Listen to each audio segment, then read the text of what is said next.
Welcome back to the deep dive. You guys sent in some really creepy stories, and we're going to get into all of them today.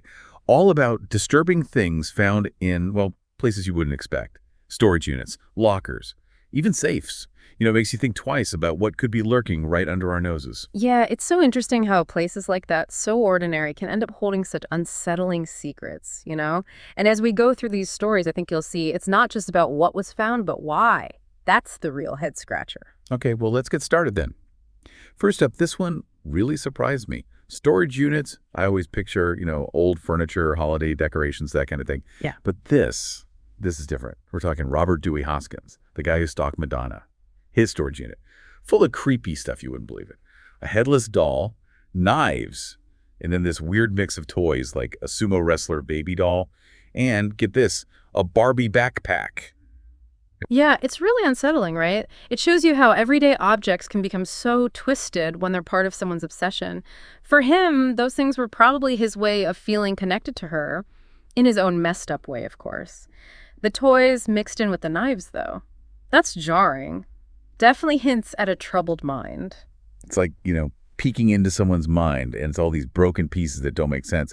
Makes you wonder what makes someone fixate like that on someone they don't even know personally. And this kind of celebrity obsession, it's not that unusual, really. Psychologists say it's often about wanting a connection, some control. Even if it's completely in their head, it's like they build this fantasy world where they actually have a relationship with the celebrity, even though it doesn't exist. In the storage unit, it's like it became that fantasy world, Yeah. surrounded by all these things, totally immersed in this alternate reality he created. Right, and it also shows how secretive obsession can be. He didn't have this stuff out in his home. It was all hidden away, almost like he was hiding this part of himself, even from himself. Now, this next story, this one is really disturbing, I have to warn you.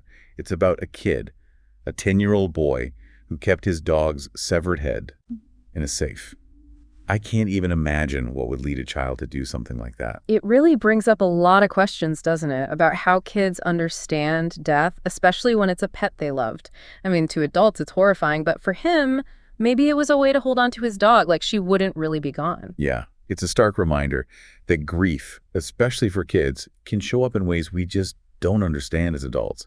Their emotions, their way of thinking, it's still developing, they cope differently. And it also makes you think about how to even approach a situation like this. You have this child doing something that's so disturbing to most people, but he's also a grieving child just trying to deal with a huge loss in the only way he knows how. There's no easy answer there. It definitely shows how much sensitivity and understanding is needed when you're dealing with kids going through tough emotions. Yeah. Okay, let's switch gears a bit now. This one's about, well, a different kind of collection. The case of Dr. Death, a doctor who collected body parts for years. This goes way beyond creepy, right? It's a complete breach of trust and everything medical ethics stand for. Yeah, Dr. Birkeland's case is really disturbing because it shatters that image we have of a doctor, right? Someone we trust to heal. Instead, it reveals this dark side, an obsession with death that's just so far beyond any normal curiosity. And the fact that he managed to do this for so long, undetected, that raises some serious questions about how things are monitored in the medical world. It definitely makes you realize that even people in authority, they can abuse their power. And the systems in place to protect us, they're not always foolproof. Not at all. It also makes you think about collecting, right? How it can be this harmless hobby for some people, and then for others, it becomes this all-consuming obsession. In his case, it seems like collecting body parts. It was feeding this dark side of him, like he was controlling life and death itself. And the fact he kept it all secret makes it even more unsettling. He wasn't displaying these things. They were hidden away, like he knew this crossed a line, from professional interest to something, well, morbid. Hiding things like that, it can be a big red flag. It suggests something's going on psychologically. It's like the storage unit, the locker, or the safe. It becomes a symbol of their inner struggles. They're trying to keep a part of themselves separate, a part they don't want the world to see. And sometimes what's hidden is more unsettling than the objects themselves. Speaking of unsettling family secrets, we've got this case where a family kept their grandmother's coffin in a storage unit for 17 years. You can't make this stuff up. Sounds like something out of a horror movie. You immediately start wondering, right, what were they thinking? Why keep someone's remains hidden away for that long? Of course, we don't know their exact situation, but you have to imagine it was a mix of things. Grief, guilt, family issues, maybe even money problems. Yeah, it makes you think about the whole culture around death and burial, too. In some cultures, it's all about keeping your loved one's remains close, a sign of respect. But in others, it's totally taboo. This family, maybe they were just trying to honor their grandmother in their own way, even if it seems strange to us. It also makes you think about delayed grief, where people put off dealing with their feelings about a loss, sometimes for years. Maybe the storage unit was like a physical representation of them avoiding their grief, keeping it at arm's length. It's a good reminder that everyone grieves differently, and sometimes those ways are hard for others to understand. And then there's always the chance there are deeper, darker secrets going on, but we'll get into that later. Okay, this next one is about a discovery that just shows you how random life can be. Someone found a skeleton in a pool locker. It makes you wonder what other stories are hidden in plain sight. Right, a pool locker, you think about swimming, fun, relaxation, and then bam, you find a skeleton, this stark reminder that we're all mortal. It's like two worlds colliding. And it wasn't even a recent body, it was a skeleton. It means it's been there a long time, someone's passed, a life ended, maybe tragically, and now we'll probably never know the whole story. It taps into that fear of the unknown we all have, doesn't it? The idea that even familiar places have these hidden histories we know nothing about. It's like the past can pop up anywhere, anytime, shaking up that feeling of safety and order we like to have. Yeah, it's like a little whisper of memento mori, that reminder that death is always there, even when we're just living our lives. Okay, last one for now, and this one is a real mix of creepy and dangerous. Someone found a safe with a live grenade inside, and then on top of that, there were SD cards with disturbing stuff on them. This isn't just unsettling, it's like a recipe for disaster. This one's really interesting because it shows how the physical world and the digital world are merging, especially when it comes to crime. The safe, it's supposed to be about security, keeping things protected. But here it's holding immediate danger, the grenade, and then this potential digital nightmare on those cards. Yeah, the double whammy. You've got the immediate threat of the grenade, but then the SD cards, who knows what's on there? It could be anything, some huge criminal operation. And it also shows how secrecy has changed in this digital age. You can hide physical stuff, sure, but information online, it spreads like wildfire. It's a whole new challenge for law enforcement and for everyone, really. It reminds us that the ways people hide things and the things they hide, it's always changing. And we have to keep up, rethink how we approach security and privacy in this crazy world. All these cases we talked about, they show us that even the most ordinary things, places we see every day, they can hold secrets, obsessions, even danger. It challenges what we think we know about the world and forces us to face that dark side of human nature. Yeah. And as we go deeper into these stories, we'll see how they reflect what's going on in society, how we deal with grief and loss, and our fascination with the unknown. But let's take a breather here. Let all this sink in for a minute. We'll be back soon to continue this deep dive into the world of disturbing finds. Yeah, I can't wait to really break down the psychology and the bigger picture behind all of this. Welcome back, everyone. I'm really glad we can dive deeper into these disturbing finds. We've just scratched the surface of these stories, and there's a whole lot more to explore. Absolutely. It's clear that a storage unit, a locker, you name it, they can become hiding places for secrets, things people just don't want the world to see. But what strikes me is how these discoveries can be like a reflection of ourselves, our own fears and that fascination with the dark side of people. Exactly. These stories go beyond just the shock factor. They tap into something primal, something that makes us question why people go to these lengths, and maybe, just maybe, if we're that different from them after all. Right. It's like that saying, there but for the grace of God go I. Makes you think, what's the line between us and the people behind these discoveries? So let's get back to those specific cases and see what we can learn about why people do the things they do. Let's go back to Robert Dewey Hoskins, Madonna's stalker. Remember all that creepy stuff? It really gives us a glimpse into celebrity obsession, how it works, how disturbing it can get. It's easy to label stalkers as crazy, but I think there's more to it. What's going on in their heads, psychologically, to make them act like this? Well, obsessive behavior, a lot of times it comes from this deep need for control, especially if they feel powerless in other parts of their lives.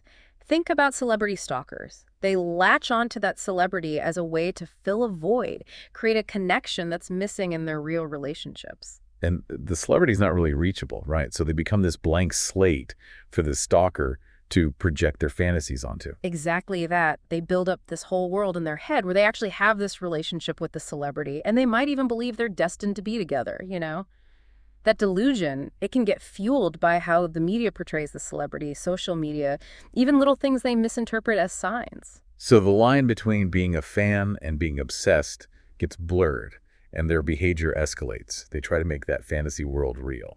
And that escalation can take different forms, like sending letters, gifts, even showing up at their house or events. In Hoskins' case, that storage unit became his shrine to Madonna, his place to indulge his obsession in secret. And remember the knives, the headless doll. That adds a whole other layer, makes you think about the possibility of violence, how it can be tied into this obsession. It's a good point. Not all stalkers become violent, but the potential is there. That fixation can warp their reality, make them believe they're entitled to the celebrity's attention, their love, and if they feel rejected or there's an obstacle, they see it as a threat to their fantasy. Okay, now, that case with the 10-year-old boy in his dog's head, that one's tough to process, a child doing something so disturbing. What does this tell us about how kids think, how their minds work? Well, kids understand death so differently from adults. They haven't grasped that it's permanent, especially when it's a pet. For this boy, keeping his dog's head, it might have been his way of keeping her near, denying that she was actually gone. Like he was trying to keep a piece of her, hold on to their bond, but in a way that's just, well, incomprehensible to us. Exactly. Kids use what's called magical thinking to deal with tough emotions. They might believe that wishing really hard or doing certain things can change reality. The safe, maybe it represented safety and security to him, a place to keep her protected, close. This also makes you think about how we can help kids who are grieving. This boy, he was clearly struggling, and his actions, as disturbing as they were, it was a cry for help. Absolutely. We have to remember kids grieve differently, and how they cope, it might not always be something we understand or accept. It's about giving them a safe space to express those emotions, work through their grief in a healthy way. Okay, moving on to Dr. Death, the doctor collecting body parts. It's really unsettling because it's a betrayal of trust, someone we see as a healer doing something so dark. Dr. Brooklyn's case shows us that even people we admire, people in positions of authority, they have a dark side. It's that pull towards the forbidden, the morbid curiosity that can overwhelm anyone, even professionals. It makes you realize no one's immune to corruption, and even the systems meant to protect us, they can fail. And it also shows the psychology of collecting, how complex it can be. Some people collect for the beauty of it, for sentimental reasons. But for others, it's deeper. It's about control, possession, maybe even the desire for something taboo, something unique.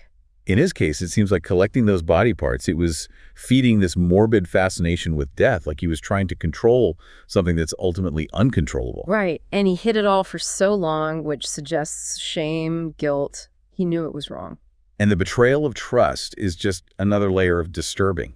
He was a doctor, supposed to care for people, but secretly, he was hoarding the dead. It makes you confront this uncomfortable truth, that even people we trust with our health, our lives, they can be capable of terrible things. Now, let's go back to that family who kept their grandmother's coffin in a storage unit for 17 years. It really makes you think about families, how they deal with grief, and how sometimes their ways of coping might seem really strange to outsiders. It's tempting to judge them, but every family has their own history, their beliefs, their way of dealing with tough stuff. Maybe keeping her coffin in storage. It was a mix of things. Money problems, emotional attachment, maybe even family fights they never resolved. Grief can be powerful, unpredictable. Sometimes it makes people act in ways that seem totally irrational, even bizarre. Maybe that storage unit became a symbol of their inability to let go, a way to keep her memory alive, but in a physical way. We should also think about culture and religion, how that might play a role. In some cultures, it's normal to keep a loved one's remains close. Maybe this family was trying to honor their grandmother in a way that fit their traditions. It's a reminder to be empathetic, understanding when we see families grieving. What looks strange or disturbing to us might be completely normal in their world. Now, that skeleton found in a pool locker, it just shows how random life can be, those hidden histories all around us, and that death, it can touch any part of our lives, even the mundane ones. Right, the pool locker. It's supposed to be about fun, relaxation. But then there's a skeleton reminding us that we're all going to die someday. And a skeleton, not a recent body. It's been there a while, someone's passed, a life that ended, maybe tragically, and we'll never know the full story. It triggers that fear of the unknown, the realization that even familiar places hold secrets, things we'll never fully uncover. It's unsettling because it reminds us that the past can always resurface, shake up our sense of security. Yeah, it's like a memento mori, death, whispering to us even when we're just going about our lives. Okay, let's go back to that safe with the grenade and the SD cards. That one's got the danger and the digital mystery all rolled into one. It shows how the real world and the online world, they're blending more and more, especially with crime. It should be about safety. But here it's holding a live grenade, an immediate threat, and then those SD cards, a potential digital nightmare. It's like a double threat. The grenade could go off any minute. But those cards, who knows what's on them? Could be anything, some huge criminal operation, who knows? And it also shows how secrecy has changed now that we're all online. Hiding physical stuff is one thing, but online, information spreads so fast. It's a new challenge for everyone, really. It reminds us that the ways people hide things, what they hide, it's constantly evolving. We have to change how we think about security and privacy in this digital world.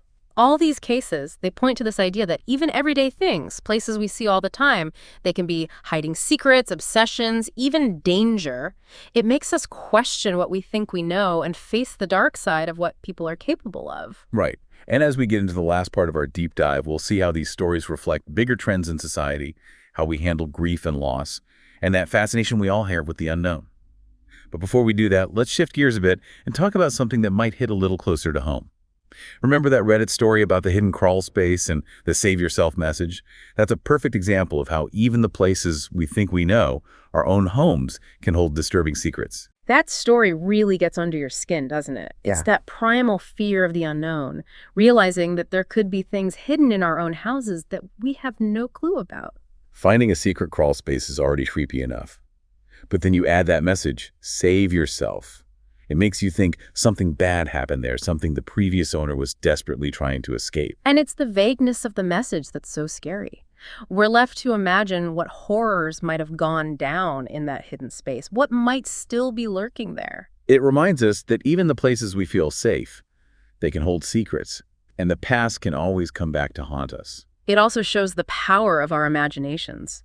The unknown can be way scarier than anything we actually see because our minds can conjure up the worst possible scenarios. It's like a real-life horror movie with an open ending. We fill in the blanks with our own fears. That story is a good reminder to be aware of our surroundings, pay attention to the details, and trust our gut if something feels off. Even in our own homes, we're not immune to the unsettling parts of the world. And it shows how important it is to be prepared for the unexpected. You never know what might be hiding just beneath the surface of everyday life. As we dig deeper into these disturbing finds, it's becoming clear that they're more than just sensational stories about weird stuff. They're glimpses into how complex people are, the anxieties we all share, and the power of secrets. They challenge what we think about the world, make us face our own fears and weaknesses, and ultimately remind us that even in the darkest places, there's always hope, resilience, and the chance to grow. Before we finish this part of our deep dive, I want to leave you with a question to think about.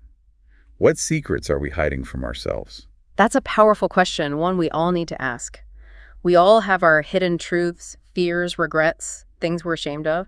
And sometimes those hidden truths, they can be more disturbing than anything we'd find in a storage unit. It's a good reminder that the most unsettling discoveries often come from within. And that journey of self-discovery, it can be tough, but also really rewarding. So as we wrap up this part, I encourage you to think about your own hidden truths and how they might be influencing your thoughts, feelings, even your actions.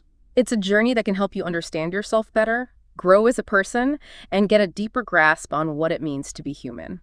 We'll be back soon for the last part of our deep dive, where we'll talk about what these unsettling stories mean for society as a whole and what we can learn from them. Until then, let's take a moment to appreciate how amazing and complex the world is, even with all the shadows lurking beneath the surface. Welcome back to the deep dive. Wow, what a journey it's been, huh? Exploring all these unsettling discoveries. We've gone from storage units to safes to hidden parts of people's houses. And every story has shown us another side of, well, what it means to be human. It really is amazing, isn't it? How you can take these separate incidents, things that seem random, and when you look at them together, they start to paint a picture of society, our fears, what fascinates us, all that. It's like we're putting together a puzzle, one creepy discovery at a time. And what I've realized is it's not just about the stuff they find. It's about the people behind it all, their motives, their secrets, and how those secrets affect everyone around them. You hit the nail on the head. The objects themselves, they almost become symbols, right? Standing in for something deeper, like that family keeping their grandma's coffin in storage.